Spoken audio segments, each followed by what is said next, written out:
Hello smarties, welcome back to SC educators. Class 10 maths की हमारी 360 degree maths की series चल रही है। इसमें हम डे 12 पे पहुंच चुके हैं। सो आज का कोट है ऑल इज वेल। तीन चैप्टर्स के हमने बहुत बढ़िया क्वेश्चंस देख लिए हैं। आज चैप्टर 4 के क्वेश्चन से शुरुआत करेंगे।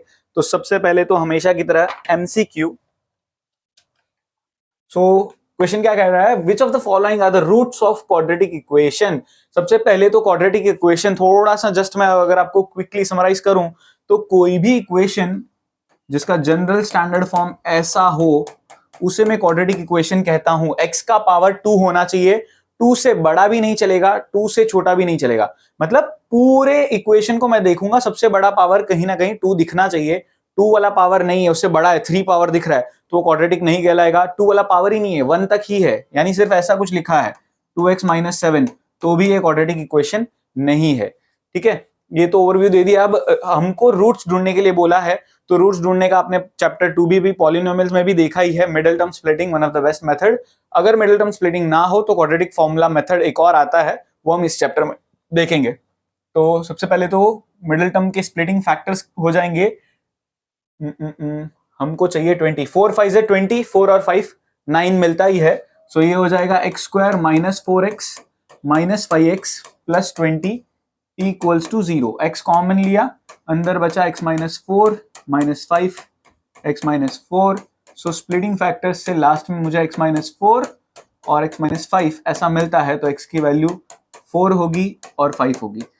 हाँ, माइनस का प्लस कैसे बना, इस चीज को इक्वल टू 0 रखूंगा और -4 को मैं उस साइड भेजूंगा तो 4 बनेगा। सेम चीज यहां पर भी। सो 4 और 5 मेरा आंसर होगा, which is option B. Consistently अगर मैं देखूं तो रोज के डेज में एमसीक्यू का ऑप्शन बी ही आ रहा है, थोड़ा ये बदलना पड़ेगा फिर आप तो तुक्का मार लोगे। Divide 27 into 2 parts such that the sum of their reciprocals is 3/20। इसका मतलब क्या हुआ, देखो चैप्टर 4 के जो क्वेश्चंस है ना, उन सबको भी आप चाहो तो 2 वेरिएबल लेके कर सकते हो, और 2 वेरिएबल से हम एक वेरिएबल में आगे जाके उसको कन्वर्ट करेंगे ही। जैसे आप करना चाहो, एक वेरिएबल भी ले सकते हो, 2 वेरिएबल भी ले सकते हो। अब यहां पर अगर 2 वेरिएबल लेना हो तो मैं क्या समझूंगा, लेट द पार्ट्स या numbers be x and y। तो इससे क्या पता चलता है कि x प्लस वाई जो है वो मिला के 27 के बराबर है। दूसरी चीज, रेसिप्रोकल्स का सम यानी 1/x और 1/y जो है वो 3/20 के बराबर है। ठीक है ना, x का रेसिप्रोकल 1/x, y का रेसिप्रोकल 1/y, और इन दोनों का सम कितना है 3/20। अब इस वाली इक्वेशन से मुझे पता चलता है x कितना हो जाएगा 27 माइनस y। तो ये चीज मैं यहां इस इक्वेशन में सब्स्टिट्यूट कर दूंगा, यानी 1/27 माइनस वाई प्लस 1/y 3/20। यहां तक तो मुझे मिल गया। अब एलसीएम लेना पड़ेगा, cross multiply. So y into 1 is y, 27 minus y into 1। कोई नंबर होता तो मैं ब्रैकेट्स यूज करता, यानी ऐसे लिखता 1, यानी 1 की अगर 1 की जगह कुछ और नंबर होता तो मैं ऐसे लिखता। ठीक है, अब 1 से ही मल्टीप्लाई करना है तो मैं चाहूं तो डायरेक्टली कर सकता हूं। मैं डायरेक्ट स्टेप्स क्या लिखूंगा, 27 माइनस वाई, और डिनोमिनेटर में ये y दोनों चीजों से मल्टीप्लाई होगा, इक्वल्स टू 3/20। अब ये माइनस वाई प्लस वाई तो कट गया, ये दोनों चीजें ये क्रॉस मल्टीप्लीकेशन कर देते हैं। 27 जो ऑलरेडी प्रेजेंट था, 27 जो ऑलरेडी प्रेजेंट था, मल्टीप्लीकेशन में 20, डिनोमिनेटर में 3, और ये पूरी चीज जो है इस ब्रैकेट को अगर मैं ओपन करूंगा तो ये बनेगा 27y माइनस वाई स्क्वायर। ये इधर डिनोमिनेटर में था वो इस साइड आ गया, और ये दोनों रेसिप्रोकल होके उस साइड मल्टीप्लाई हो गए। अब 3 1 जा 3 9 जा 9 2 जा 18 180, और ये दोनों ही टर्म्स उस साइड जाएंगे, ये दोनों टर्म्स जो है वो उस साइड जाएंगे। माइनस वाई स्क्वायर उधर गया तो वाई स्क्वायर, 27y उस साइड गया तो -27y, और ऑलरेडी लेफ्ट साइड मेरी एक चीज बची है, वो है 9 2 जा 18 यानी 180। That's it. कुछ ऐसा मेरा क्वाड्रेटिक इक्वेशन बन गया है। अब इसका करना पड़ेगा middle term splitting. Middle term splitting कुछ हो जाएगा हमारा यहां पर 36 इंटू 5 से तो काम नहीं बन रहा, हमको चाहिए 180। तो 20 इंटू 20, तो 20 इंटू 7 इज 140। 20 हम 180 की स्प्लिटिंग फैक्टर से फटाफट से देख लेते हैं। 290, 245, 315, 35, 5 1 जा, so 2 to the 4, 4 3 is 12, 12 और 15, yes 12 और 15, so minus 12y और minus 15y plus 180 equals to 0। y common लिया तो अंदर बचा y माइनस 12, 15 कॉमन लिया तो अंदर बचा y माइनस 12। सो इसको सिंप्लीफाई करके लास्ट में मुझे y 12 मिलेगा और या फिर y 15 मिलेगा। ये दो वैल्यूज मिलेगी और मेरे दो नंबर क्या क्या थे, ये थे। अब इन्हीं में अगर मैं पुट कर दूं, जैसे इस वाली इक्वेशन में पुट करूं, दो केसेस लूं, तो x प्लस वाई मेरा था 27, सो x प्लस 12 इक्वल्स टू 27, तो x मिलेगा मुझे 15। और ये वाला सिचुएशन अगर लूं तो y की जगह मैं 15 पुट करूंगा तो x मुझे मिलेगा 12। तो देखा जाए तो कॉम्बिनेशन सेम ही है, 12 और 15। तो फाइनल आंसर मेरा होगा 12 एंड 15। जो दो पार्ट्स है 27 के वो 12 और 15 है। 15 और 12, 12 और 15 एक ही होता है, इसीलिए अलग अलग पेयर्स मिलते हैं तो दो पेयर्स कंसिडर करने पड़ते। सपोज करो 11 और 16 मिलता और 12 और 15 मिलता तो दो पेयर्स वो भी मुझे वैलिड मानने पड़ते। तो यहां पर तो 12 और 15 दो ही आंसर आ रहे हैं, दैट्स इट। आज का कोड बता देता हूं मैं, 3184 3184। अब यहाँ पे solve the following quadratic equation by factorization method. तो फैक्टराइजेशन मेथड क्या था, वही मिडिल टर्म स्प्लिटिंग। याद रखना, factorization method is another name of middle term splitting. उल्टा मेन नाम तो फैक्टराइजेशन मेथड ही है, हम मिडिल टर्म स्प्लिटिंग भी बोलते हैं। तो इस तरह का कोई भी इक्वेशन आए तो पहले तो आपको एक चीज बहुत क्लैरिटी रखनी है माइंड में, यहां पर देख के डरना नहीं है।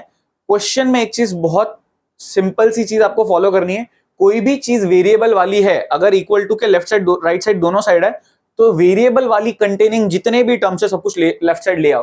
जैसे ये वाला टर्म है, ये अगर इक्वल टू के इस साइड होता तो हम उस साइड भेजते और फिर सिंप्लीफिकेशन प्रोसेस करते। यहाँ पे बाय डिफॉल्ट लेफ्ट साइड है तो टेंशन लेने की जरूरत नहीं है। मैं सीधा एलसीएम लूंगा, x इधर मल्टीप्लाई होगा x प्लस 3 से, फिर माइनस का साइन, और ये दोनों आपस में मल्टीप्लाई होंगे यानी x माइनस 4 और 6 माइनस एक्स, और डिनोमिनेटर में भी आपस में मल्टीप्लाई होंगे यानी x माइनस 4 इंटू में x। आई होप समझ में आया। ये इधर मल्टीप्लाई, ये इधर मल्टीप्लाई और नीचे आपस में मल्टीप्लाई। एलसीएम ऐसे ही लिया जाता है, कोई कोई इसको बटरफ्लाई मेथड भी बोलते हैं। ब्रैकेट सिंप्लीफाई करेंगे, ये x into x is x square, x into 3 is 3x। अब ये माइनस का साइन मैं लिख रहा हूं और इस ब्रैकेट को पहले सिंप्लीफाई कर लेंगे अंदर। x into 6 is 6x, x into minus x is minus x square, then minus 4 into 6 is minus 24 and minus minus plus 4x। Simplify करके कुछ ऐसा मिल रहा है, ये चीज हो जाएगी एक्स स्क्वायर माइनस 4x और इक्वल टू में 3। ये सब कुछ, ये जो डिनोमिनेटर इधर 3 के पास आने वाला है और ये माइनस से ब्रैकेट सिंप्लीफाई होगा यानी x square plus 3x minus 6x plus x square plus 24 minus 4x। सबका साइन बदल गया, जो प्लस में था वो माइनस में, माइनस था वो प्लस में, इक्वल्स टू ये पूरी चीज इधर आगे 3 से मल्टीप्लाई होगी तो 3x स्क्वायर माइनस 12x। ठीक है ना, ये पूरी चीज इधर आके मल्टीप्लाई होगी। अब सिंप्लीफाई करेंगे हम, एक्स स्क्वायर और एक्स स्क्वायर मिला के बन गया 2x स्क्वायर। अब x वाले टर्म देखने हैं, 3x प्लस में है और माइनस में 6x, माइनस में 4x। सो माइनस माइनस तो प्लस होता है, साइन माइनस की रहती है, सॉल्व हो रहा है मल्टीप्लाई नहीं। तो माइनस 6 माइनस 4 माइनस 10 हो गया और 3 माइनस 10। जब भी एक पॉजिटिव हो एक नेगेटिव हो कंफ्यूजन होता है, तो एक सिंपल सा टिप फॉलो करो, माइनस कर दो, बड़ा माइनस छोटा और साइन बड़े वाले की। यानी मेरे पास क्या हो रहा है 3 माइनस 10, तो बड़े में से छोटा सब्ट्रैक्ट करना है, 10 माइनस 3 7, और बड़ा क्या है 10, उसकी साइन क्या है माइनस। सो आंसर क्या आने वाला है माइनस 7। सो मैं कह सकता हूं यहाँ पे होगा माइनस 7x। तो अब नंबर्स की बारी, प्लस का 24 और इक्वल्स टू में है मेरे पास 3x स्क्वायर माइनस 12x। अब देखो generally 2x square, generally confusion ये होता है, बच्चे हर बार एक ही चीज मेथड फॉलो करते हैं, सब कुछ लेफ्ट साइड लेके जाते हैं, जरूरी नहीं है। एक्स स्क्वायर वाला टर्म यहाँ पर 3 है, कोएफिशिएंट यहाँ पे 2 है, बड़ा कौन सा है 3। बड़े से भी ज्यादा साथ में इंपॉर्टेंट ये है कि साइन क्या है। अगर इसका साइन पॉजिटिव है और ये बड़ा है तो इसको शिफ्ट मत करो, दूसरी साइड से सब कुछ इस साइड ले आओ। अगर ये नेगेटिव होता तो मैं पॉजिटिव बनाने के लिए लेफ्ट साइड लेके डेफिनेटली जाता। तो यहां पर सब कुछ अगर मेरा राइट साइड आएगा तो पहले तो राइट साइड ऑलरेडी जो टर्म्स है वो लिख लो। अब लेफ्ट साइड से जो राइट साइड टर्म्स आएंगे वो एक एक करके लिखते जाओ। माइनस का 2x² माइनस 7x का बन जाएगा प्लस 7x प्लस 24 का बन जाएगा माइनस 24। अब 3x² minus 2x² is simply सिर्फ x² minus 12x plus 7x is minus 5x minus 24। That's it, as simple as this. Middle term splitting इस छोटे से इक्वेशन का तो इजीली कर सकते हो। 8 3 24 और minus 8x plus 3x is minus 5x। x common लिया, अंदर बचा x minus 8 plus 3 x minus 8। So simply last में मुझे मिला x माइनस 8 और x प्लस 3 इक्वल्स टू 0, यानी x माइनस 8 इक्वल्स टू 0 और x plus 3 equals to 0। So x की वैल्यू मिलेगी या तो 8 या तो माइनस 3। ये दोनों ही मेरे करेक्ट आंसर है।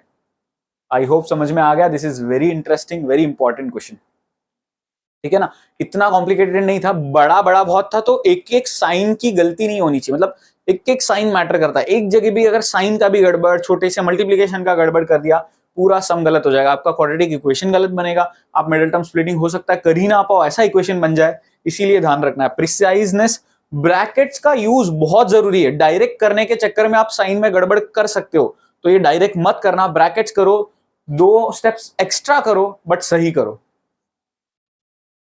Next, find two consecutive odd natural numbers, the sum of whose squares is 394। तो सबसे पहले तो मैं बता दूं, कभी भी ऐसा कुछ आए कंसेक्यूटिव नंबर्स x और x प्लस 1 ऑड आ गया तो क्या, तो कंसेक्यूटिव ऑड में हमेशा नंबर याद रखना 2x प्लस 1 और 2x प्लस 3, यही लेना है, याद रखना। कई लोग x और x प्लस 2 लेते हैं, वो चलता है, बट ऑड का गारंटीड अगर आपको इक्वेशन चाहिए कि 100% एक्यूरेसी रहे तो ये रखना। और ये तो हो गया ऑड। और इवन अगर होता तो याद रखना 2x और 2x प्लस 2। एक बार वीडियो पॉज करके अभी नोट कर लो, नॉर्मल कंसेक्यूटिव नंबर कोई कंडीशन नहीं दिए तो ये लेना है, ऑड बोला है तो ये लेना है, इवन बोला है तो ये लेना है, एकदम एक्यूरेटली याद रखना। अब यहां पर तो मुझे ऑड बोला है तो मैं ऑड वाले ही लूंगा, यानी 2x प्लस 1 और 2x प्लस 3। अब क्या बोला है, the sum of whose squares, यानी इनके स्क्वायर्स का सम 394 के बराबर है, ठीक है ना, इनके स्क्वायर्स का सम। अब इधर मैं आइडेंटिटी लगा दूंगा, थोड़ा सा डायरेक्ट करूंगा, यहाँ पे साइड में आइडेंटिटी लिख देता हूं अगर आपको कंफ्यूजन हो। a plus b whole square की मैं ये अप्लाई करके डायरेक्ट लिख रहा हूं, ये होता है a square plus 2ab plus b square. Order matter नहीं करता, पहले बी स्क्वायर कर दो और फिर 2ab करो तो भी चलेगा, कोई दिक्कत की बात नहीं है। सो यहाँ पे a स्क्वायर मतलब 2x का square 4x square, 2 into 2x into 1 is 4x, b square मतलब 1 का स्क्वायर, सेम चीज यहाँ पे, तो 4x square 2 2 4 3 12, so 12x plus 9 equals to 394। 4x square और 4x स्क्वायर मिला के बन जाएगा 8x स्क्वायर, 4x स्क्वायर हो गया, 4x और 12x मिला के बन जाएगा 16x, और इधर 1 और 9 मिला के बन जाएगा 10, और ये 394 इस साइड आएगा तो माइनस का 394। अब देखो सभी यहाँ पे पहले तो और थोड़ा सा सिंप्लीफाई हो रहा है, सो 8x स्क्वायर प्लस 16x ये हो जाएगा 10, सो माइनस 384। अब सब में से 8 कॉमन ले लूंगा, क्वाड्रेटिक इक्वेशन को थोड़ा सिंप्लीफाइड फॉर्म में बना लूंगा, तो मिडिल टर्म स्प्लिटिंग थोड़ी सी आसान हो जाएगी। 8 अब यहाँ पे 8 4 जा 32, ये जाएगा भी आई गेस, आई डाउट। 8 4 जा 32, 64, 8 जा 8 जा 64, राइट। 8 4 जा 32 बचा 6 64 बराबर। तो ये सिंप्लीफाइड इक्वेशन और ज्यादा आगे जाऊं तो मैं कुछ ऐसी बन जाएगी, ठीक है ना। ये तो मेरी इक्वेशन बन गई। अब मुझे मिडिल टर्म स्प्लिटिंग करना है, तो बहुत सिंपल सा कैलकुलेशन है यहाँ पे, 12x माइनस 4x, 12 4 जा 48 होता है, और 12 माइनस 4, गड़बड़ गड़बड़ गड़बड़, 8 और 6 लेना पड़ेगा हमको।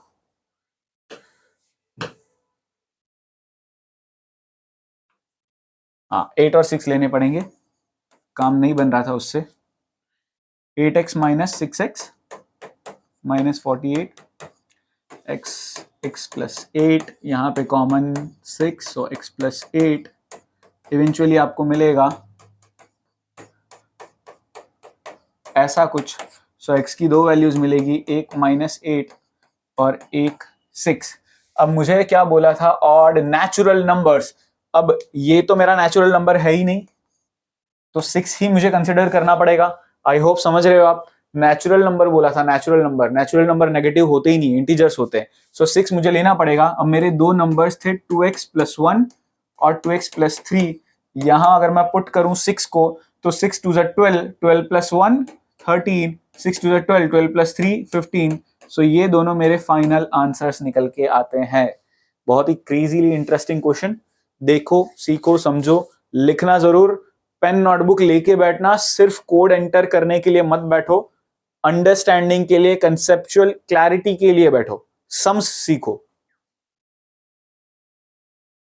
Next, one of the most interesting question, ये मेरा फेवरेट है, इसको मैं देखते ही पहचान जाता हूं और मेरे को तो लगभग आंसर भी थोड़ा आसपास याद है, मतलब मैं रट नहीं रहा हूं, लेकिन इसको इतना करवा दिया है और मजेदार सम होता है ये वाला।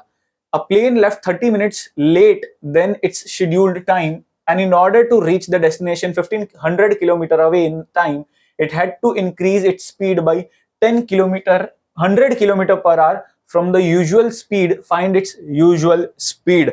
इस तरह के बड़े नंबर्स देख के आधे तो बच्चे वैसे ही घबरा जाते हैं। वही मतलब अभिजीत वाला क्वेश्चन लगता है, अरे भाई दिमाग खराब हो जाता है देख के।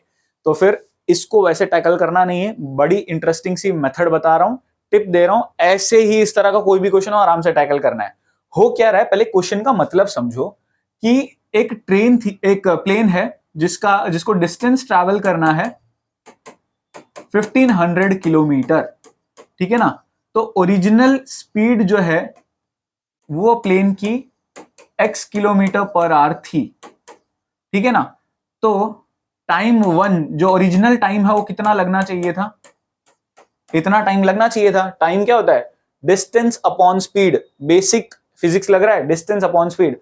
अब हो क्या रहा है कि 30 मिनट लेट प्लेन डिपार्चर किया, ठीक है ना। 30 मिनट लेट, एटलीस्ट डिपार्चर तो कर रहा है ना, कम से कम इंडिगो तो नहीं है कि कैंसिल कर रहे हैं।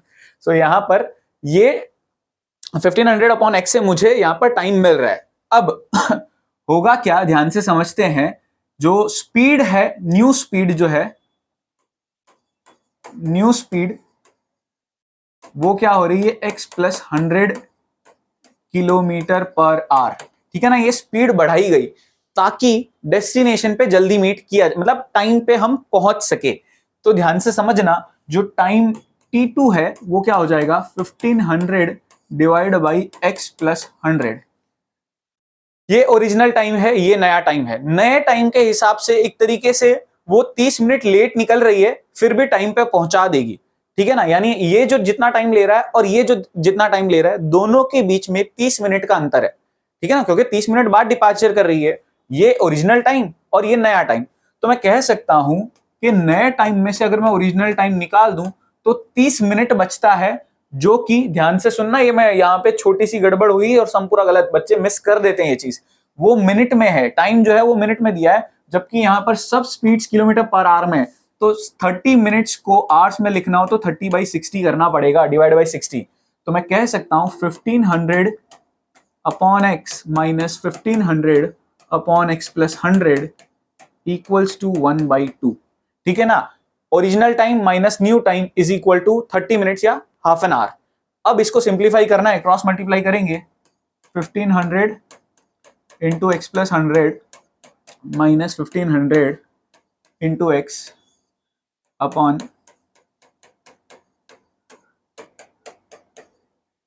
ये हो जाएगा 1500x 15000, ठीक है ना, minus 1500x upon x square plus 100x equals to 1/2। ये माइनस 1500x और ये प्लस का 1500x कैंसिल हो जाएगा।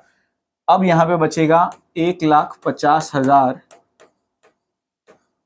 इक्वल्स टू, अच्छा ये 2 को भी मैं इस साइड भेज देता हूं और ये बन जाएगा x square plus 100x।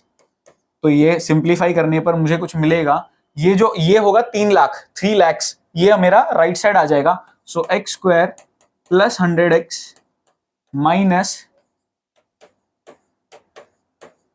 3 lakh, ये मुझे मिलेगा। ध्यान से समझना, अब सबसे इंटरेस्टिंग पार्ट इसका यहीं पे आता है, ध्यान से समझते जाओ, जिसमें सबसे ज्यादा गड़बड़ होती है। इसका मिडिल टर्म स्प्लिटिंग भैया कैसे करेंगे? 3 लाख जितना बड़ा नंबर है, मिडिल टर्म स्प्लिटिंग कैसे होगा? तो बहुत आसान होता है, ध्यान से लॉजिकल सुनना, लॉजिकल आंसर है ये। 100 चाहिए मुझे और यहां 3 लाख है, जीरोस को अगर मैं इग्नोर कर दूं तो यहां 1 बचेगा और यहां 30 बचेगा, मतलब 2 के सामने 4 जीरोस इग्नोर करने, जितने भी जीरोस ये होंगे इसके डबल यहां से एलिमिनेट कर दो, ये 30 बचता है और ये 1 बचता है। तो क्या कोई दो नंबर्स है जिनको मल्टीप्लाई करने पर 30 मिल जाए और ऐड या सब्ट्रैक्ट करने पर 1 मिल जाए? तो ये दो कंसेक्यूटिव नंबर्स आपको दिखेंगे ही। 3 लाख हुआ तो समझ जाना 600 और 500 का कॉम्बिनेशन है, क्योंकि 6 5 30 और पीछे जीरोस लगा लो 4, सिंपल। वैसे ही सपोज करो यहां पे एक क्वेश्चन ऐसा भी आ सकता है जिसमें आपको 5,60,000 दिया जाए, ऐसा सेम ऐसा न्यूमेरिकल आपको दिखेगा कहीं ना कहीं 5,60,000। अब 56 कौन से दो नंबर्स के मल्टीप्लीकेशन में आता है जो कंसेक्यूटिव हो, एक के बाद एक आते हो? तो 7 8 56। तो उस सिचुएशन में 800 और 700 स्प्लिटिंग फैक्टर्स बन जाएंगे, बीच में 100 ही होगा, देख लेना। तो यहां पर ये सिंपली क्या हो जाएगा, मुझे चाहिए माइनस का, so plus 600x minus 500x minus 3 lakh. So x common लिया, अंदर बच गया x प्लस 600 माइनस 500, कॉमन लिया, अंदर बच गया x प्लस 600। तो इसको सिंप्लीफाई करके x मुझे मिल रहा है या तो माइनस 600, नेगेटिव स्पीड होगी नहीं, या तो मिल रहा है 500। सो 500 किलोमीटर पर आवर की प्लेन की ओरिजिनल स्पीड है। तो पहली बात तो हमको क्वेश्चन में ढूंढना क्या था, वो क्लैरिटी लेते हैं, सॉरी। सो यहां पर फाइंड इट्स यूजुअल स्पीड, तो यूजुअल स्पीड मेरी 500 किलोमीटर पर आवर ही आएगी। वेरी इंटरेस्टिंग क्वेश्चन, मजा आ जाता है ये क्वेश्चन करने में। Next, a trader bought a number of articles for rupees 900. 5 articles were found to be damaged. He sold each of the remaining articles at 2 rupees more than what he paid for it. He got a profit of rupees 80 on the whole transaction. Find the number of articles he bought. यहां पर ही दिमाग खराब हो जाता है बच्चों का, कहाँ cost price selling price, sir commerce थोड़ी पढ़ा रहे हो यार अभी से कैसे, और कॉस्ट प्राइस सेलिंग प्राइस ये सब तो कब पढ़ा था, परसेंटेजेस तो बहुत टाइम हो गया। कोई बात नहीं, बेसिक फंडा जो है ना, बेसिक कॉमन सेंस कि मेरे को फायदा कब होता है, जब मैं ज्यादा में बेचता हूं, ठीक है ना, कुछ अमाउंट में खरीदा, कुछ अमाउंट में बेचा, ज्यादा में बेचा, और वो डिफरेंस जो निकालता हूं वो प्रॉफिट। बस इतना बेसिक फंडा अगर आपको आता है ना, ये आराम से सम कर पाओगे। बस लॉजिकली कैसे कैसे क्या बनेगा आपका इक्वेशन, वो ध्यान से समझते जाना। अब यहां पर मैं क्या करूंगा, सबसे पहले तो let the number of articles he bought bx and cost of one article by। कितने आर्टिकल, आर्टिकल मतलब कुछ भी समझ सकते हो आप, सामान, पॉट्स हो सकता है, टॉयज हो सकते हैं, तो वो कितने खरीदे, एक्स क्वांटिटी में खरीदे, एक की कीमत कितनी चुकाई, वाई रुपीज। अब टोटल रुपीज उसने कितने दिए, 900। तो मैं कह सकता हूं therefore total cost x into y, x y will be equals to 900। ये पहली इंफॉर्मेशन हमको पता चल गई। अब ध्यान से समझते हैं आगे। 5 आर्टिकल्स वर फाउंड डैमेज्ड, तो अब उसके पास बेचने के लिए आर्टिकल्स है कितने, ठीक है ना, आर्टिकल्स कितने खरीदे थे x, और 5 खराब निकल गए तो कितना हुआ x माइनस 5। इतने आर्टिकल्स उसके पास बचे हैं सेल करने के लिए, बेचने के लिए। He sold each of the remaining articles at 2 rupees more than what he paid for it. इनको बेचा कितने में, खरीदा एक आर्टिकल खरीदा कितने में था, y रुपीज में, बेचा कितने में, y प्लस 2 अमाउंट में। ध्यान से समझना सुनना बहुत जरूरी है ये। इतने आर्टिकल्स बेचने के लिए बचे हैं, हर एक की कीमत इतनी है, इन दोनों को मल्टीप्लाई करूं तो मेरे को पता चलता है यहाँ पे सेलिंग प्राइस।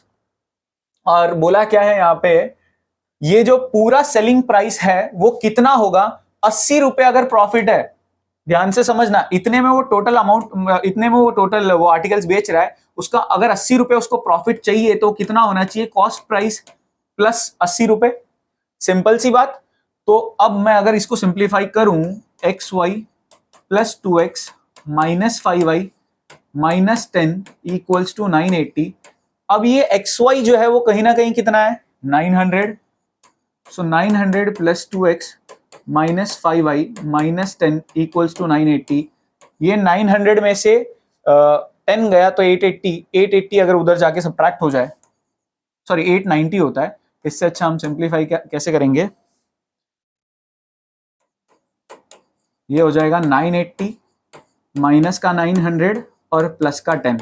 सो ये सिंप्लीफाई होके बन जाता है 2x माइनस 5y और ये कुछ हो जाएगा 80 प्लस 10 90। इतना इक्वेशन तक तो समझ में आ गया, बट यहाँ पे ये 2 वेरिएबल का इक्वेशन बना है, चाहे क्वाड्रेटिक का इक्वेशन का ही क्वेश्चन है, आगे जाके क्वाड्रेटिक बन जाएगा। मैंने 2 वेरिएबल से करवाया है, समझने के लिए आसान बहुत हो जाता है इसीलिए। तो अब क्या करेंगे, एक वेरिएबल में कन्वर्ट कैसे करें, तो सिंपल सब्स्टिट्यूशन करना पड़ता है। ये जो मेरे पास दिया हुआ था ना x y इक्वल्स टू 900, इसमें मैं क्या कर सकता हूं, x को मैं लिख सकता हूं 900 अपॉन नंबर ऑफ आर्टिकल्स चाहिए ना, यानी कि x चाहिए, तो मैं y वाले को रिप्लेस करता हूं।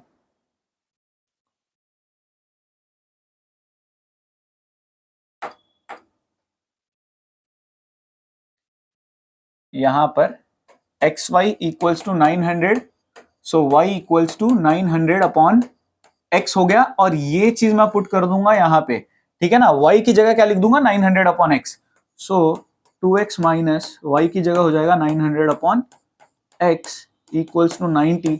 इधर एलसीएम लेना पड़ेगा तो x इधर मल्टीप्लाई हो जाएगा। ये आगे का प्रोसीजर मैं यहाँ आगे के स्टेप्स यहां कर रहा हूं। So x into 2x square minus 900 into 5, so 5 9 45 और 2 शून्य, whole upon x is equal to 90। ये x इधर चला जाएगा, so 2x square minus 4500 equals to 90x। 90x इस साइड आएगा तो 2x square minus 90x minus 4500 equals to 0। सब कुछ 2 से डिवाइड कर दूं तो ये सिंप्लीफाइड इक्वेशन कुछ ऐसे दिखेगी 2250। यहां तक तो 45x, यहां तक तो मेरी क्वाड्रेटिक इक्वेशन बन गई। आगे का प्रोसीजर आपको पता ही है क्या करना होता है, middle term splitting. So middle term splitting के फैक्टर्स थोड़ा सा हम सोचते हैं क्या क्या हो सकते हैं। अगर ध्यान से देखा जाए तो हमको चाहिए 2250, 2000 के आसपास चाहिए, तो 50 इंटू 50 से मुझे 2500 मिलता है। 50 और 5 अगर ले लूं तो काम नहीं बन रहा है ऑब्वियसली। 50 इंटू 50 से तो काम नहीं बन रहा है। अगर हम स्प्लिटिंग फैक्टर सोचे 75 और 30, 75 इंटू 3 देखते हैं क्या आता है। 5 3 15, 5 1 कैरी, 7 3 21 22, 2250 मिल रहा है, दैट्स इट। सो ये हो जाएगा स्प्लिटिंग फैक्टर से माइनस 75x प्लस का 30x। आप अगर सोच रहे हो कि सर इतनी जल्दी मिडिल टर्म स्प्लिटिंग कैसे हुआ, ये प्रैक्टिस से आता है भैया, आपको सम्स करने पड़ेंगे। सम्स ज़्यादा करोगे तो अपने आप दिमाग में वो सबकॉन्शियस माइंड में फीड हो जाएगा और तुरंत क्वेश्चन देखते ही थोड़ा सा एस्टिमेशन निकल जाएगा अंदर से। सो यहाँ पर सिंप्लीफाई करके लास्ट में x की एक वैल्यू आती है नेगेटिव, जो कि पॉसिबल ही नहीं है। माइनस में आर्टिकल्स कैसे खरीद सकता है भैया, तो आंसर क्या आ जाएगा, the number of articles he bought is 75। This question is very interesting. 2 बार जरूर नोटबुक में करना, एक बार अगर छाप रहे हो तो दूसरी बार मेंटली क्वेश्चन पढ़ पढ़ के सोच के। दैट्स इट, आज का ये इंटरेस्टिंग सीरीज का डे 12 आई गेस खत्म होता है। Thank you so much for watching, मिलते हैं नेक्स्ट वीडियो में।